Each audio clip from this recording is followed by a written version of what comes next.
Hang.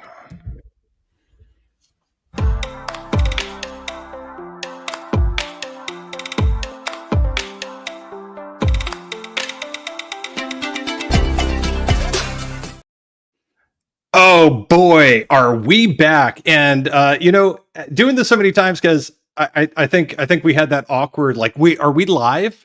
We are live, ladies, gentlemen, sisters, brothers, others. It brings me no small amount of pleasure to welcome you to the Centaurian AI launch party. I am Scott Wolfson, your friendly neighborhood curious human, joined as ever and as always by my best friend, partner in possibility. And now I am so freaking proud to say my co-founder of Centaurian AI, the man from Saratoga Springs, the myth, the legend, Kez Sam Panther. Kez, it's so exciting to finally unveil. Here we are, it's stealth mode revealed once again, and we have upgraded the graphics department. Here we go. Here is the big launch.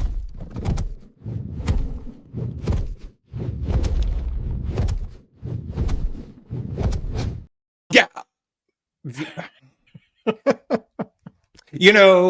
10 steps forward, 2 steps back, I'll take it. Kez, as David Byrne famously said, you may ask yourself, well, how did I get here? Kez, this is stealth mode revealed again. We did this like a year and a half ago when we were disrupting management consulting with Rita McGrath.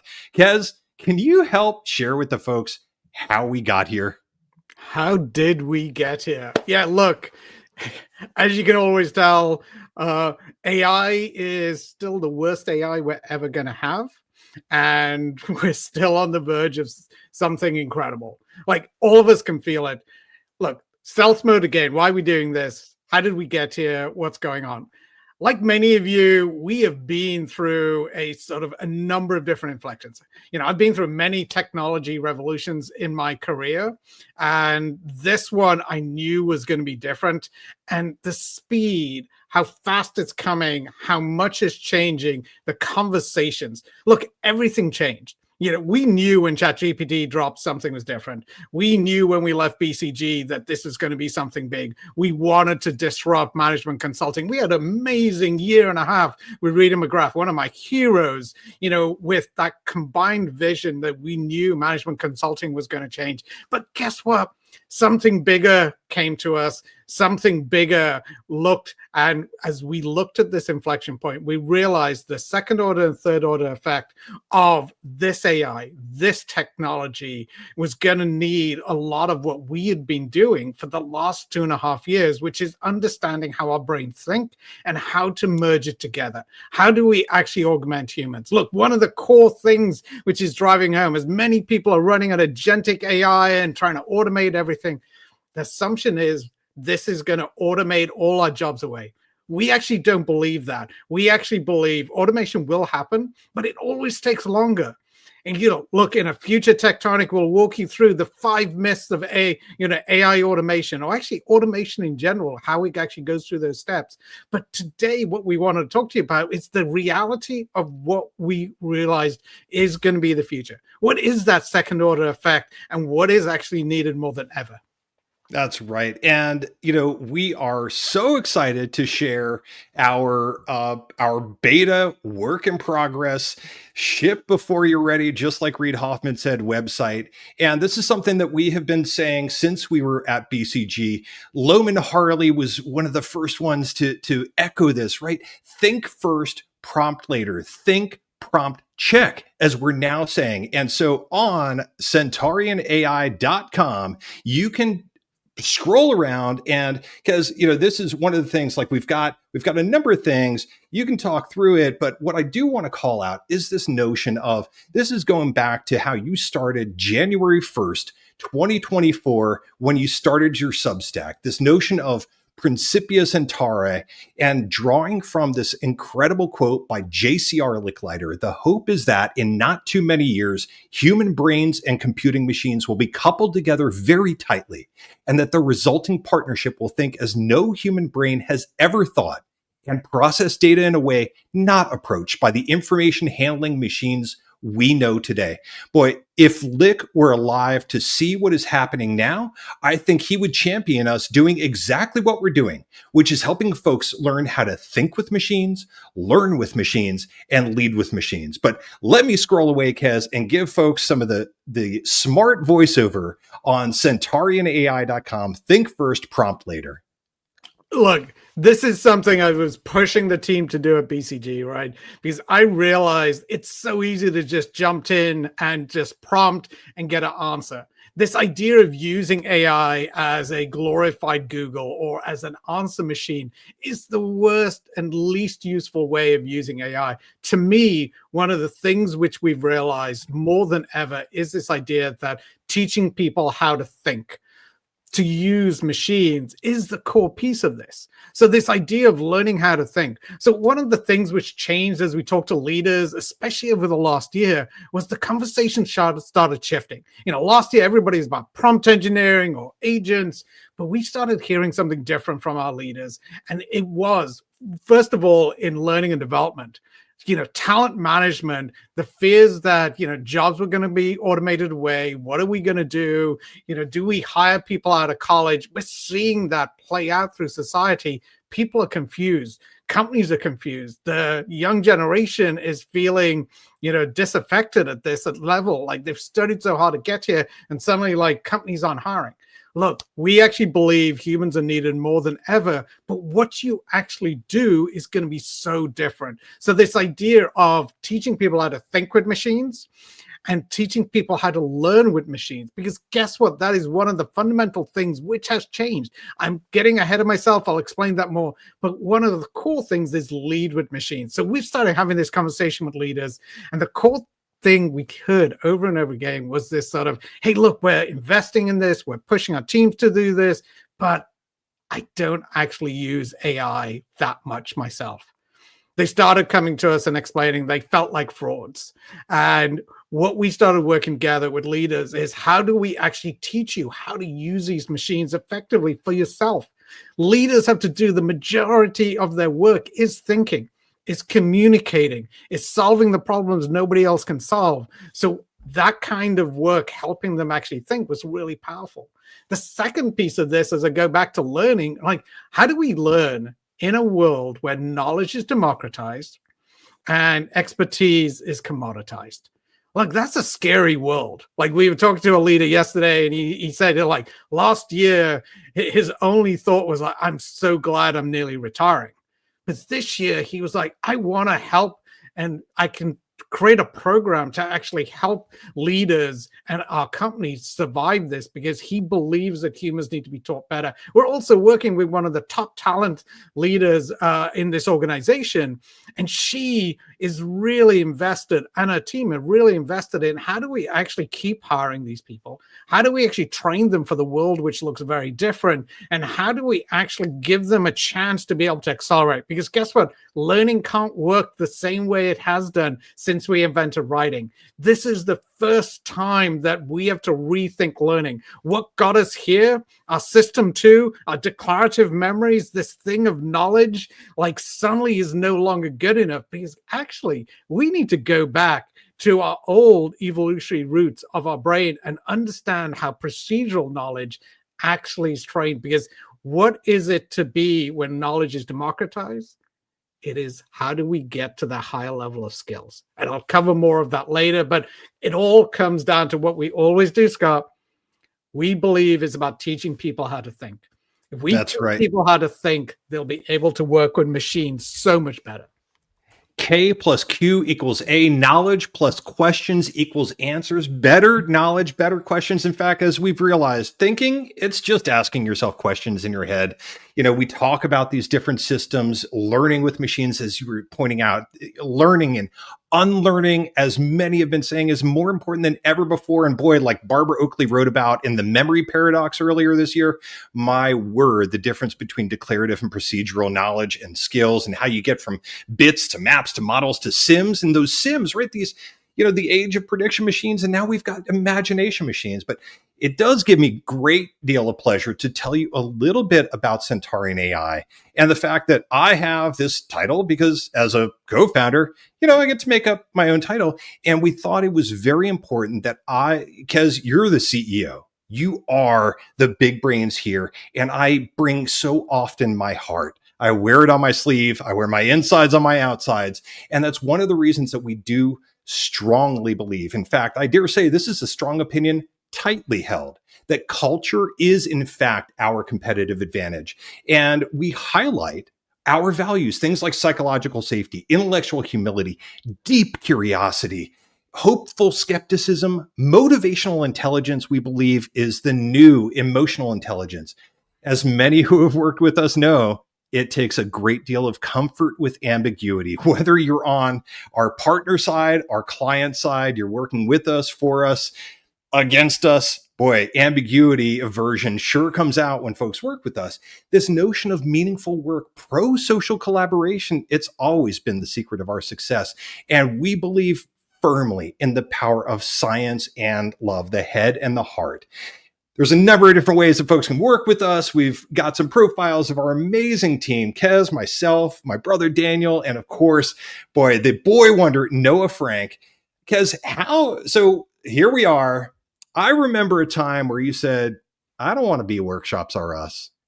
And the thing that we're leading with here, one of the things that we have for sale, as it were, on centaurianai.com is workshops. Tony Robbins, my good personal coach, might call them seminars. But why are we doing workshops as Centaurian AI here in this day and age? Shouldn't we just have bots or digital twins doing this for us? Look, it's one of those things which, as we realize, how do you actually transform? How do you transform organizations? It comes down to transforming people. And one of the core skills that both of us have, Scott, is this idea, like, how do we create engagement? So when we say workshops, it's not your traditional workshop, right? We change how you think. We use things which make you uncomfortable. We put you in different situations, and we transition you slowly, gradually, we could say, and then suddenly to those insights which come out. And that's something which we have done for 15 plus years now in different guises. But this idea of like using workshops, I believe this is needed more than ever. As we look at working with these organizations, we can do so much when we can get people actually hands-on, getting over the FUD, the fear, uncertainty, doubt of these machines, this fear that it's going to take over jobs, or this fear that it's not good enough, right? This idea that it's hallucinating and that's a terrible thing, or it's going to rot our brains, according to the MIT study. Like, we can give psychological safety, an environment where we can help people actually make that transition. Look, the Ali Millers of the world have been out there teaching people how to prompt and how to use these tools. We didn't feel like we had a shot in that world. We didn't think that was the most important thing. We've been looking at where the world's going to go. And we believe teaching people how to think with machines together is how you create that sort of augmented humans. And that's what we've been building slowly, testing. We build games. As you know, if you know us well, you'll know that I designed complex games to be able to change behavior, change thinking, help you train through this. So we created games, tools, books over the last year, testing and reiterating with leaders and individuals to help them how to use machines better. That's right. And we do have an excellent question in the chat here, Kez. I'll scroll through just some of the things that we've created, including, as you'll find on centaurianai.com, you can discover your thinker type. So we've got a question here, Kez, from a LinkedIn user. What does it mean to think? How does one discern a thinking human and a thinking machine? Look, I mean, I'm going to answer that from where we are today with the kind of AI that we have. And look, we have some really powerful AI. What you can tell, how do you discern a thinking human versus a thinking machine? I can look at a piece of content and I can see whether a human who really understood this subject actually, created it, wrote it, developed it. Because it's so obvious that, as powerful as large language models are, it's the mental models that we've created in our heads to understand complex phenomena. Like somebody who understands how the brain works is going to write a much more deeper piece, like Barbara Oakley with the memory paradox preprint, like brought together decades of cognitive science research, understanding how the declarative system and procedural system actually work together and connected some dots which we haven't seen before. Look, was she augmented? I'm not sure, but I know that there was a human involved in how to write that, right? Look, we're going to get to a point with thinking machines, especially with things like code, things like agents can do, the heuristic pieces of it. We will get to machines which can do some of the more complex thinking. There's some great models out there. But the idea is always like humans bring an element at the moment which can get together with a machine to a much better place. And that's going to be at least for the next decade or so. And our work and our focus is actually help to humans think better. And that is actually what we're training on. Yeah. And speaking of training, getting things done in the age of AI, Tanya Rowland, the Thunder from Down Under, thank you for chiming in. We love workshops too, better than meetings, better than a master class, because it is learning by doing. Boy, that James Besson book, Learning by Doing, absolutely has played a part in a lot of our thinking. And that's why we believe that just as David Allen's getting things done was essential when information started going exponential in the knowledge era, now that we're entering the wisdom era, we believe that getting things done, David Allen, we're both huge fans. It's not enough. We've got to think deeper, question better, and answer smarter. And that's why we humbly believe that now is the time to get things done. And because this, again, is something that you have been writing about and thinking about in public for well over a year and a half. This is just scrolling through. It's kind of amazing to look back at all of these Centaurian Substacks, again, the Centaurian.substack.com. You know, you actually went into Sophie's World 2.0, named for one of your twins, for Sophie, and exploring, pushing yourself to not just do all the research that you did, which was a tremendous, and dare I say, as lovingly as possible, a ridiculous amount of research that you pulled together into this, but you actually went into design fiction, protopian fiction, Centaurian fiction. And we didn't stop there. Boy, what do we have here? Because this is our latest and greatest metacognition artifact. We're calling it the Learning Codex. You want to tell folks a little bit about what's in store? The Learning Codex. Wow. Look, what we started designing was, as we started working with the future of learning and development, talent management, we realized that we needed to help people learn at a much faster rate.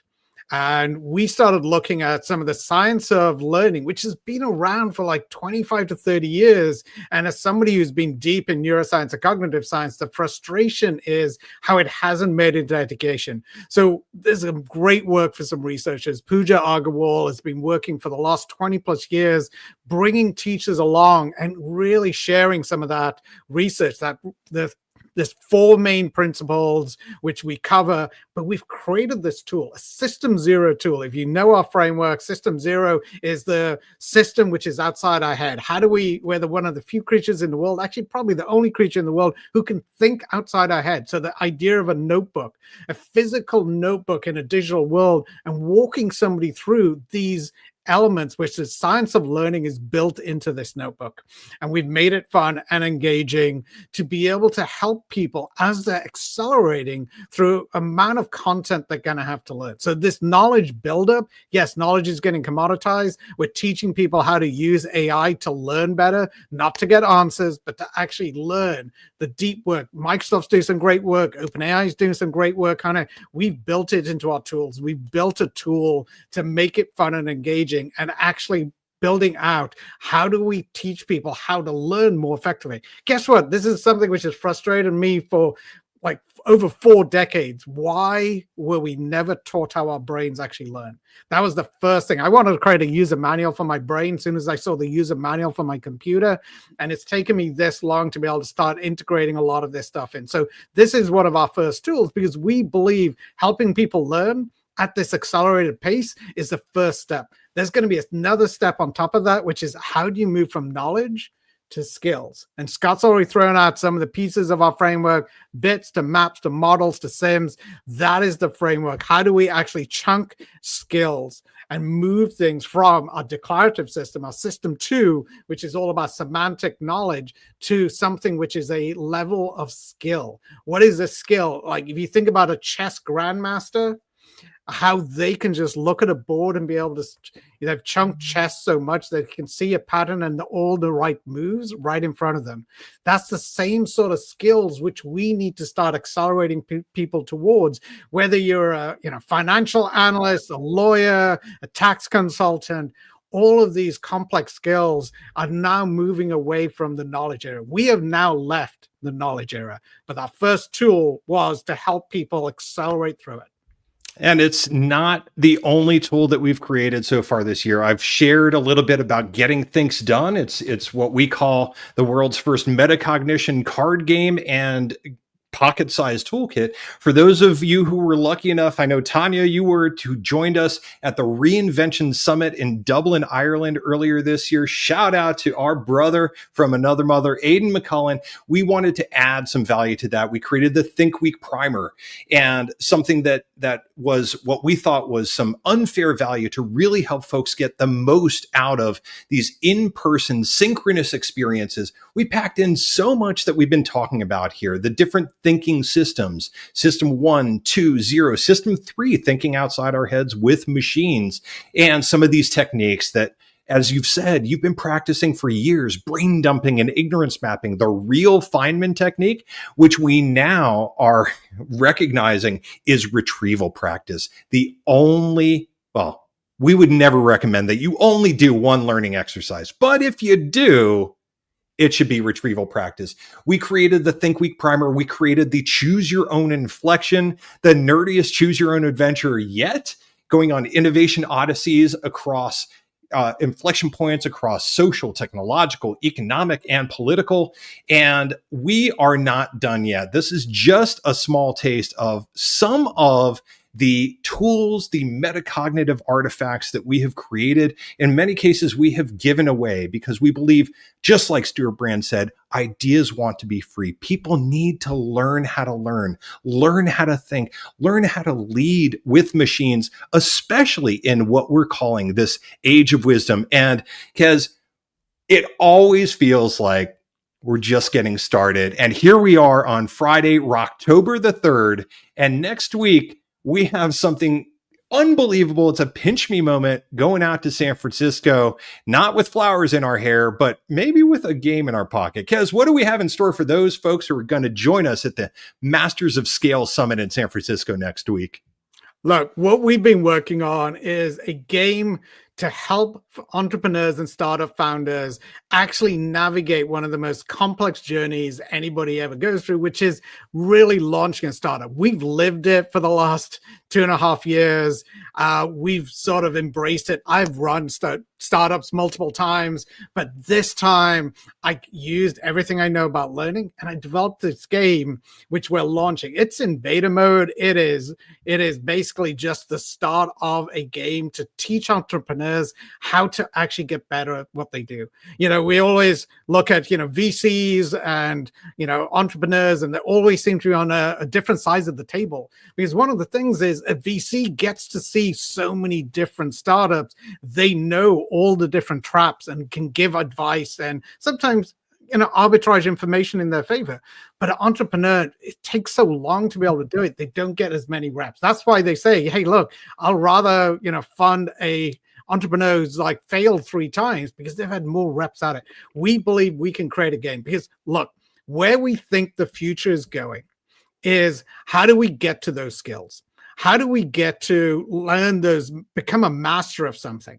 How do we move from just knowing things and being a knowledge and an expert to being that grandmaster level at whatever skills? Because I think that's where future of work is going. That was the inflection point we saw. We realized that learning and development for the last 30 to 40 years has literally been about content, declarative knowledge, teaching the things which can be explicitly told to you, But the reality is we all know the person who becomes really good, it's all about tacit knowledge. It's all about stuff which seems to be unconscious to them. They don't even know how they know this. The same way we can't actually explain how to ride a bicycle. That's the same way a chess grandmaster can just look at a board. Same way a tax professional can look at a problem and understand all the different pieces of it. How a medical doctor can look at a patient and all the symptoms, be able to spot things. Look, we do believe AI should be a part of it, but guess what? You need to make sure that your brain is part of that process. Not only is it critical at the moment because AI just isn't quite there, like I was saying, how do you discern between a human thinking and a computer thinking? But in the future, we need to up our game of how we think because AI is going to get to a higher and higher level. And we believe, like we've been on this journey of about 40 to 50 years of being game developers. We're starting to piece together how we create games to develop the next order of skills. And that's what we're starting to create. That's what we're actually starting to build. That is the company which we're starting to build on the back of, thinking machines, thinking with machines, learning with machines, and leading with machines. We believe the future is going to be games to teach these significant second order and third order thinking principles.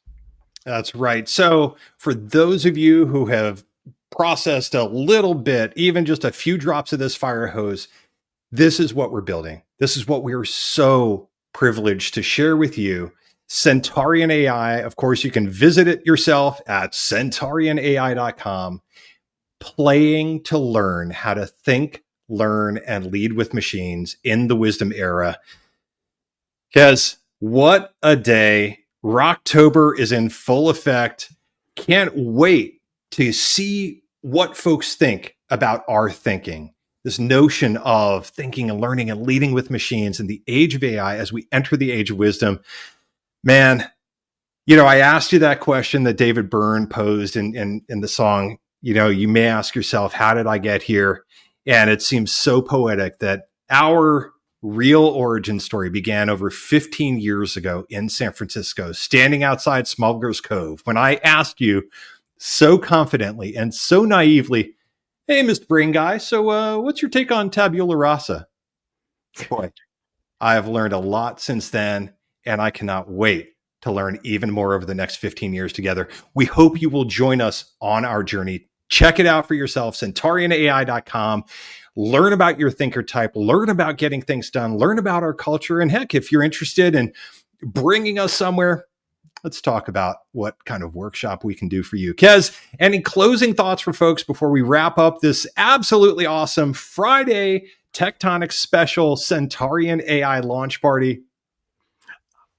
I will sort of try to touch on the question which just popped up. Will this be applicable to 0 to 9 preschool market? Look, education is a big piece, which we believe needs to change. As some of you know, my family, we ended up pulling our kids out of school about 6 or 7 years ago. And our promise to the world was anything we learned about teaching our own kids how to teach themselves, we will bring back. And that's one of those things. So that notebook you talked about, the science of learning, all of that is we're going to start sharing. We've actually started talking to educators, and we do believe this is more important than ever. We believe the same way schooling came in with the Industrial Revolution, we need to be able to teach the next generation, not only the folks how like graduating today into this world, but how do we actually help the kids who are going through the system at the moment. The world's changing faster than we've ever seen before, and education and our future is in their hands.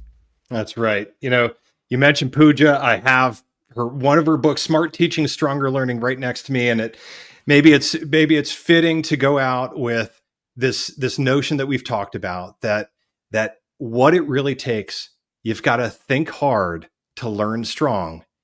And join us on our journey, friends. Thank you, Ben.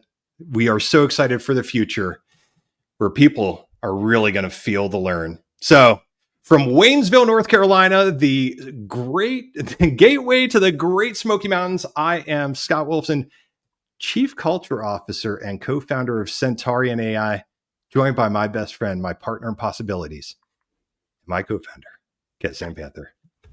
Stay augmented, our friends. Stay augmented. Cheers. Yes.